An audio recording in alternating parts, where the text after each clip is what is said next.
और उसके बाद उनका एलसीएम ले लेना 15, 20, 10 का, and then you have to solve it. Have you done this way only? Yes, ma'am. Okay. Sorry, what you are saying? In fractional form. Sorry. The answer will be in fractional form. Yeah, it will be in a fractionate form only, because we are solving it reciprocally, na? 1 upon 1 upon 1 upon. We are putting values like this. So answer will be in fraction form, P by Q form only.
I'm done.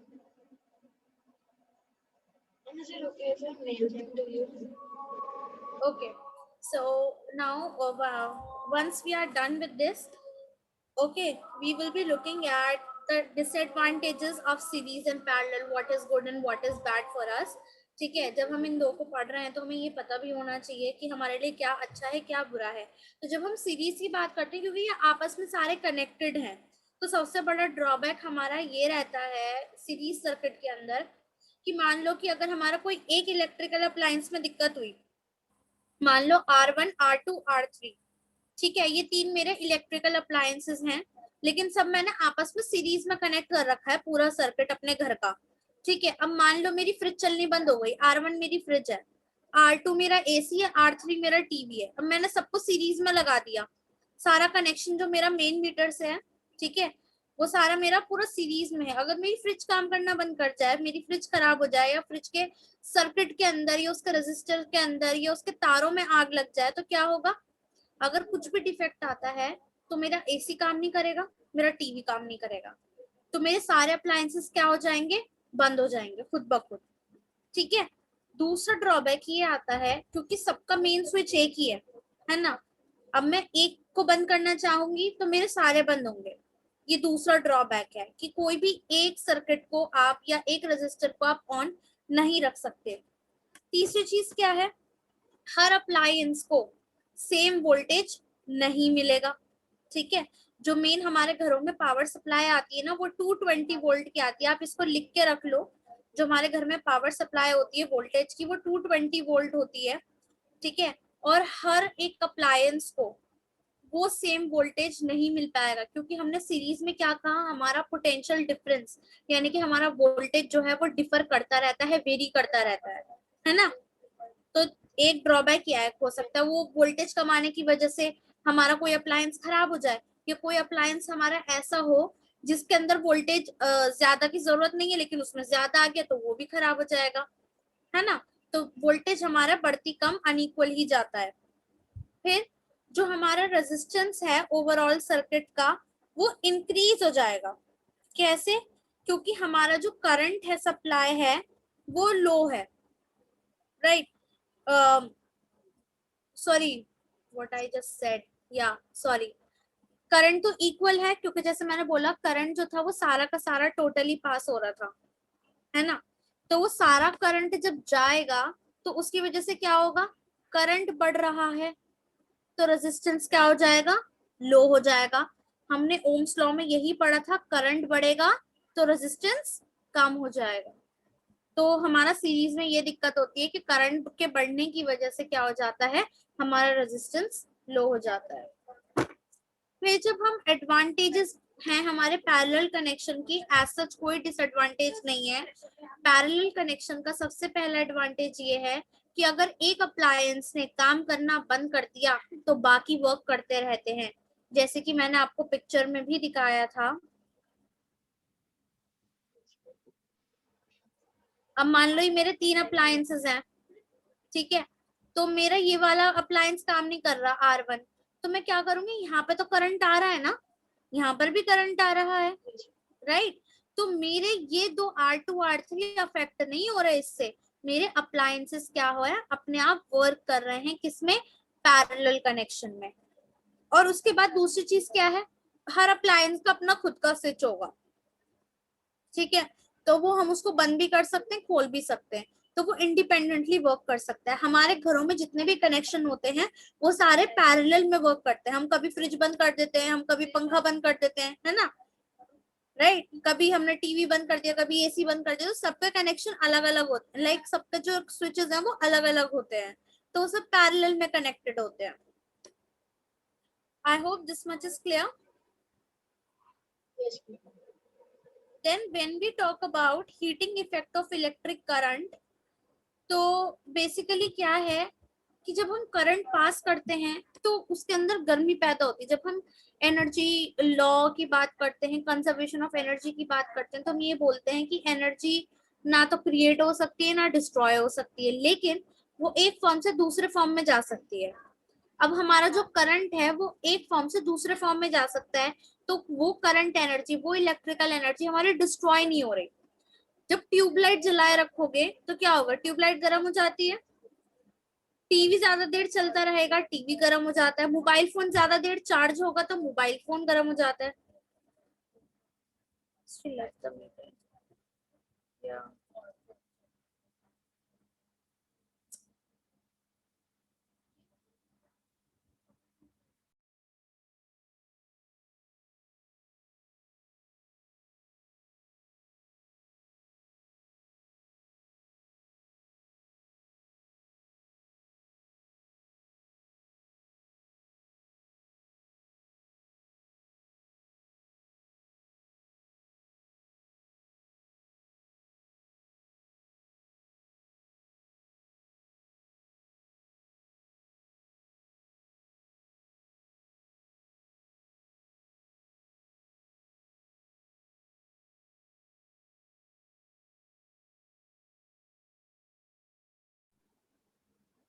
Okay. Am I audible? Yes, ma'am. I was disconnected. No problem. Yeah. So हाँ, जब हम heating effect की बात करें तो अगर हम mobile phone को ज्यादा देर चार्ज पे लगाते हैं, मोबाइल फोन गर्म हो जाता है, तो ये क्या है? ये हीटिंग इफेक्ट है। किसका? करंट का, क्योंकि वो करंट से कनेक्टेड है, तो करंट का इफेक्ट क्या आ रहा है कि वो हीट प्रोड्यूस कर रहा है। ठीक है, तो हमारा बेसिकली क्या होता है, हमारा रजिस्टर हीट होने लगता है जब भी हमारी इलेक्ट्रिकल एनर्जी किसी चीज से पास ऑन होती है। The heating of resistor because of dissipation of electrical energy is commonly known as heating effect of electric current. Dissipation basically क्या है? Pass on. जैसे कि हमारे रजिस्टर से जब इलेक्ट्रिसिटी पास हो रही है, ठीक है, तो उसका पास होना बेसिकली क्या कहलाता है? हीटिंग इफेक्ट कहलाता है। बल्ब को जला लो तो उसके अंदर क्या हो रहा है? इलेक्ट्रिक करंट पास हो रहा है ना उसमें से, तो उसका क्या हो रहा है? हीटिंग इफेक्ट आ रहा है। ठीक है, जिसके अंदर आपको कुछ एग्जांपल्स यही दिए, when electric energy supplied to an electric bulb, तो उसका फिलामेंट गर्म हो जाता है। ठीक है, गर्म होने की वजह से क्या हो रहा है? अब हमें लाइट मिल रही है। तो इफेक्ट की यानी कि हीटिंग इफेक्ट आया तब हमें लाइट मिल रही है। ठीक है, अगर वो फिलामेंट जल जाएगा, फॉर एग्जाम्पल फॉर इंस्टेंस जल गया, ठीक है, वो वर्क करना बंद कर दिया, तो हमें लाइट थोड़ी मिलेगी फिर, क्योंकि वो इफेक्ट ही खत्म हो गया। फिर जब हम कॉज पढ़ते हैं तो होता क्या है, इलेक्ट्रिक करंट जो है वो हीट को जनरेट करता है ताकि वो ओवरकम कर सके रेजिस्टेंस को जो कि कंडक्टर दे रहा है। क्योंकि मैंने आपको बताया था रेजिस्टेंस क्या है? कंडक्टर की खुद की पोटेंशियल है जो कि रोक रहा है फ्लो ऑफ करंट को। ठीक है, तो वो रोकना चाहेगा, तो वो हीट इसीलिए होता है कि हायर द रेजिस्टेंस, रेजिस्टेंस जितना हाई होगा तो उतना ही इलेक्ट्रिक करंट जनरेट हो सकता है। मैं अगर मान लो मेरा वेट 20 kg है, just imagine I am a small kid. ठीक है, अब मेरे सामने कोई 100 किलो का आदमी आ जाए, क्या मैं उसको रोक लूंगी? वो 20 kg क्या है? मेरा रेजिस्टेंस है, और वो 100 kg मेरे सामने क्या है? करंट है, तो मैं उसको नहीं रोक सकती, कंडक्टर खराब हो जाएगा। ठीक है, लेकिन अगर मैं 100 हूं और सामने वाला मेरे को 120 भी मिल गया, तो एक तरीके से मैं उसको रोक लूंगी एनी हाउ। ठीक है, तो हमें कंडक्टर को अच्छा बनाने के लिए क्या होता है? रेजिस्टेंस बड़ा होना चाहिए, ताकि अगर ज्यादा करंट भी आ जाए तो भी वो उसको कंट्रोल कर ले। ठीक है, कि मेरे अंदर हालांकि मैं 100 kg की हूँ, लेकिन मैं 120 वाले को कंट्रोल कर रही हूँ, मेरे अंदर इतना पोटेंशियल है क्योंकि मेरा रेजिस्टेंस ज्यादा हो गया। राइट,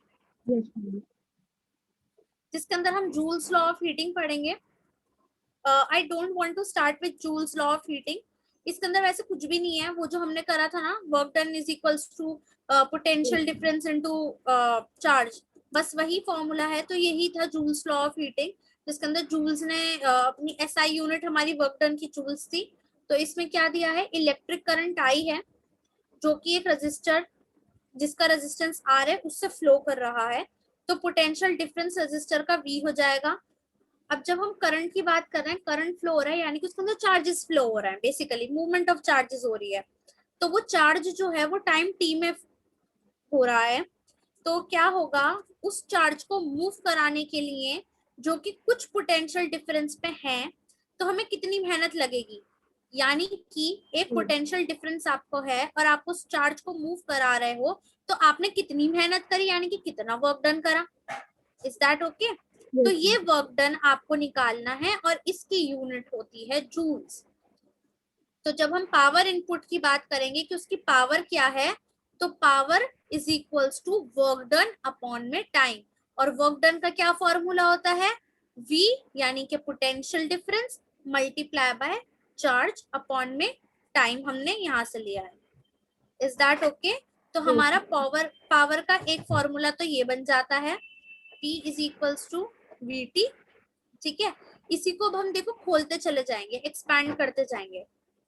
अब हमने यहाँ से क्या करा, इस W को, W का फॉर्मूला हमें पता है, हमने W को एक्सपैंड कर दिया यहाँ पे VQ के अंदर। ठीक है, हमें पता था कि W का फॉर्मूला VQ होता है, तो इसका एक नया फॉर्मूला बन गया हमारा P is equals to V multiply by Q upon में T। अब V आपको दे रखा है यहाँ पे, इसके अंदर QT चार्ज अपॉन में टाइम का फॉर्मूला हमारा किसका होता है? ये करंट का होता है, तो यहाँ पर हम इसको करंट से रिप्लेस कर देंगे। सब्स्टिट्यूटिंग चार्ज बाय टाइम, क्योंकि हमारा कितना करंट फ्लो कर रहा है वो किस पर डिपेंड कर रहा है कि कितना चार्ज और कितने टाइम में फ्लो कर रहा है। जब हमने 1 एम्पियर की बात करी थी कि कितना कूलम चार्ज कितने टाइम में फ्लो कर रहा है, वो हमारा करंट था, रिमेम्बर? Yes. या तो हमने इसको यहाँ से रिप्लेस कर दिया, तो QT हमारा चला गया, तो पावर का फॉर्मूला हमारा आ गया potential difference multiply by current. Is that okay? Yes. आप कुछ भी, आपको सिचुएशन के अकॉर्डिंग कुछ भी दिया जा सकता है, ठीक है? तो आपको कंफ्यूज नहीं होना है कि मुझे कौन सा फॉर्मूला लगाना है। It will depend on the type of the question, type of the numerical. हो सकता है आपको किसी में पोटेंशियल डिफरेंस दे दें और टाइम दे दें, चार्ज दे दें और आपसे पावर पूछ लें, तो आपको पता है मुझे ये फॉर्मूला लगाना है। या आपको सिर्फ करंट और पोटेंशियल डिफरेंस दे दें, तो आप सोचेंगे अरे वर्क डन तो इन्होंने दिया ही नहीं, अरे इन्होंने तो टाइम तो दिया ही नहीं। तो आपको पता होना चाहिए कि आपको कौन सा फॉर्मूला लगाना है according to the given values. तो सारे याद होने चाहिए। Is that okay? Yes, ma'am.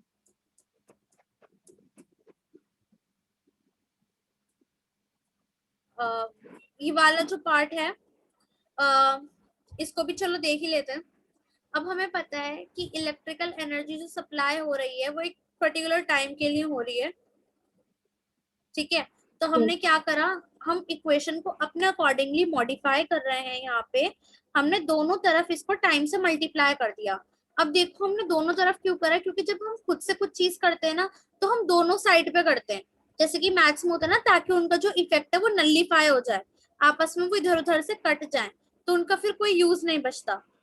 तो हमने पावर को टी के साथ मल्टीप्लाई करा इसी इक्वेशन में रख के, और वी आई को टी के साथ मल्टीप्लाई करा, तो हमारा पावर का फॉर्मूला क्या हो गया, वी आई टी बन गया। अब जो हमारी स्टेडी करंट है, तो प्रोड्यूस कर रहा है कुछ हीट। स्टेडी करंट यानी कि जो करंट आपको दिया जा रहा है उसका जो इफेक्ट बन रहा है, हीट आ रही है, वो इक्वल हो जाएगी वी आई टी के। तो हीट का फॉर्मूला आपका बन गया पोटेंशियल, सॉरी, या हीट का फॉर्मूला बन गया potential difference multiply by current multiply by time, ठीक है? अब हमें पता है, तो ये हमारा हीट का फॉर्मूला आ गया। Yes, ma'am. देन हमें पता है कि वी आई किसके बराबर है, V is equals to I R के बराबर है ना? तो हम इसको सब्सटीट्यूट कर रहे हैं। V की जगह हमने क्या रखा, I तो अपनी जगह रहा, V की जगह R आ गया, और इसके साथ अपना I तो रहा ही रहा फॉर्मूले का, और T आ गया। तो I R multiply by I T. तो इसमें क्या हो गया, हमारा आई जो थे वो हमारे 2 थे, तो ये जो 2 मैंने आपको नीचे लिखा हुआ दिख रहा है ना, actually I was unable to put it as a power वाली डिग्री।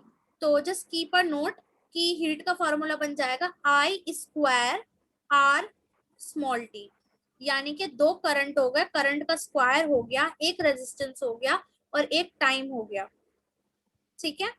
Yes, ma'am. तो basically joules law of heating क्या है कि हीट जो प्रोड्यूस हो रही है रजिस्टर के अंदर, वो डायरेक्टली प्रोपोर्शनल है किसके, स्क्वायर ऑफ द करंट के। देख रहे हो, स्क्वायर आ गया करंट का एक रजिस्टर का, और डायरेक्टली प्रोपोर्शनल किसके भी है भाई, रेजिस्टेंस के भी डायरेक्टली प्रोपोर्शनल है to the time for which current is flowing, और टाइम भी। यानी कि स्क्वायर, ये मेरा कंडक्टर है, जस्ट अ सेकंड, मान लो मेरा कंडक्टर है, ठीक है? This is my conductor. अब इसका ये कितना हीट होगा, ये किस चीज पर डिपेंड कर रहा है कि मैं इसमें से कितना करंट पास करा रही हूँ, मैं उसका स्क्वायर कर दूंगी। अगर मैं 5 एम्पियर पास करा रही हूँ तो मैं उसका स्क्वायर कर दूंगी, 10 एम्पियर हो जाएगा। इसका रेजिस्टेंस मान लो 20 है, 20 ओम है, तो उसके और कितने टाइम में वो पास हो रहा है, कितने टाइम के लिए पास हो रहा है, उसका डायरेक्टली प्रोपोर्शनल है। जितनी देर तक पास होगा, जितना हाई रेजिस्टेंस होगा, जितना हाई करंट होगा, उतनी ज्यादा हीट इसके अंदर प्रोड्यूस हो जाएगी। I hope this is clear now. Yes, ma'am. So let's wind up here only, and from tomorrow we will be taking this topic from electric bulb, जिसके अंदर हम पढ़ेंगे कि बल्ब कैसे फ्यूज हो जाते हैं, और हमारे घर में जब MCB गिर जाती है तो क्या होता है। Just keep a note, you have to send me the, Yes, ma'am.